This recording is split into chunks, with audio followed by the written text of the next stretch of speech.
Naka-full alert na ang Philippine National Police para sa seguridad ng midterm elections sa May 12. Narito ang report ni Dave Abuel.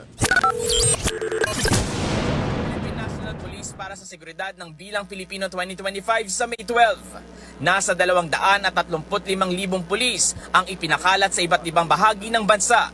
Kabilang ang Bangsamoro Autonomous Region in Muslim Mindanao na isa sa mga binabantayang lugar na posible umanong magkaroon ng karahasan.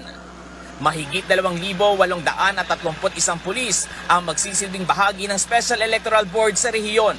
Nagsanay rin ang mga pulis na posibleng pumalit sa mga guro bilang election officer kung kinakailangan. Nag-deploy din ng Armed Forces of the Philippines ng mga sundalong magbabantay para sa midterm elections.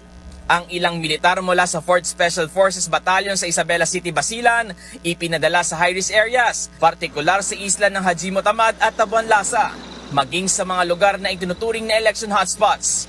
Samantala, sa gitna pa rin ng election gun ban, arestado ang 2 lalaki sa Los Baños, Laguna.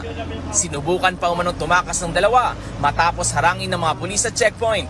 Na-recover sa kanila ang 2 baril na may bala. Maliban dyan, nakumpiskahan din sila ng 1.4 million pesos cash. Huli rin sa checkpoint ng isang lalaki sa Cabanatuan, Nueva Ecija. Nakumpiska sa kanya ang 1 baril at 8 bala. Walang naipakitang dokumento ang mga sospek na naharap sa kasong paglabag sa election gun ban. Nagbabalita mula sa Frontline, Dave Abuel, News 5.